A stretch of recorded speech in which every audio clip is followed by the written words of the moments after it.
नमस्कार। मेरा जो आज का जो वीडियो है वो भारत की नेक्स्ट दशा जो मंगल की दशा है जो 7 साल की है, जो सितंबर 2025 से 2032 तक चलेगी। अब इस दशा का मैंने एनालिसिस किया है। ये दशा इंडिया के लिए बहुत ही चैलेंजिंग होगी।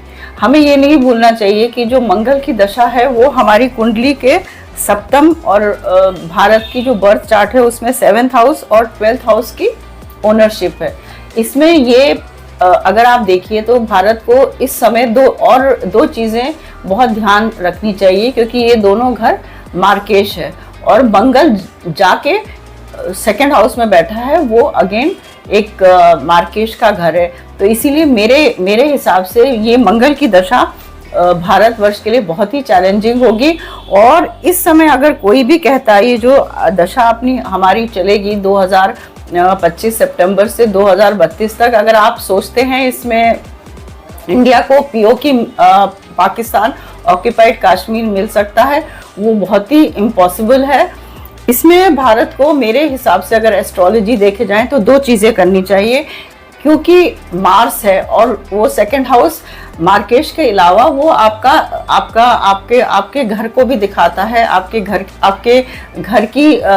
के फाइनेंसेस, आपके घर की परिवार, आपके जो परिवार है, देश का जो परिवार है उसके बारे में भी बताता है। तो इससे ये पता चलता है कि हमको 2 चीज़ें कि एक तो इनको आर्मी में पैसा अच्छा लगाना चाहिए अपने घर को, भारतवर्ष को बचाने के लिए, और दूसरा आर्मी में पैसा बाहर भी, और आर्मी का जो कंट्रोल होना चाहिए वो भारतवर्ष के अंदर भी होना चाहिए भारत की रक्षा करने के लिए, क्योंकि ये दशा बहुत ही एक चैलेंजिंग दशा है। और क्योंकि ये भी नहीं भूलना चाहिए कि मंगल जो है वो बुध की राशि में बैठा है, वो अगेन हमारे जो वो जमघट है प्लैनेट्स का, वहाँ पे बैठा हुआ है सन और सैटर्न के साथ, जो कि बुध एक कम्युनिकेशन का भी एक बहुत बड़ा प्लैनेट है। तो हम लोग ये देखते हैं कि बुध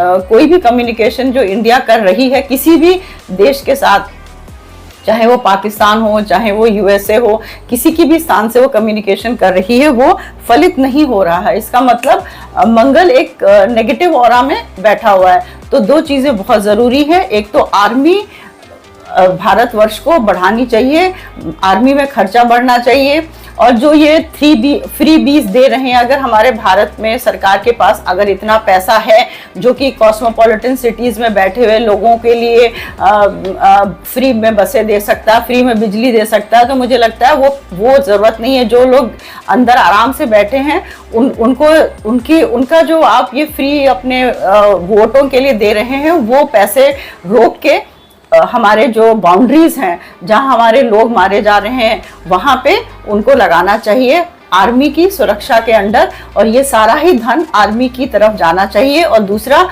कुछ भी जो आर्मी पर्सनल्स होते हैं जो जल्दी रिटायर होते हैं, उनको मुझे लगता है रिक्रूट करके देश के अंदर उनको बिठाना चाहिए देश की सुरक्षा के लिए, क्योंकि हमारे देश में, हमारा देश सेकुलर है, इसीलिए इसके लिए बहुत बड़ा चैलेंज है। क्योंकि जो लोग हमारे देश के विपरीत हैं, जो हमारे देश को तोड़ना चाह रहे हैं, वो हमारे देश में फैले हुए हैं, और उनको पिकअप करना हमारे देश से बहुत आसान है, और हमारे देश में रह के वो हमारे देश को तोड़ने के लिए उनको यूज़ कर सकते हैं। इसीलिए इंटरनल सिक्योरिटी भी आर्मी के हाथ देनी चाहिए, एक्सटर्नल सिक्योरिटी भी देनी चाहिए। और ये मैं और उससे बोल रही हूँ क्योंकि अगर आप मंगल देखिए, जो हमारे नवांश है वो दशमेश है, मतलब कर्म स्थान में बैठ गया है। कर्म स्थान का मतलब ये है, मार्स रिप्रेजेंट्स आर्मी, तो आर्मी का कर्म बहुत पावरफुल हो जाएगा उसकी दशा में। और ये मंगल देखिए D9 में किस में बैठा, कर्म स्थान में बैठा है, और बृहस्पति की धनु राशि में बैठा। धनु राशि किसकी है? बृहस्पति की है। और अगर इसी राशि को हम अपने चार्ट में ले जाएं तो वो 8th हाउस बढ़ता है, अष्टम, जो सडननेस का हाउस है।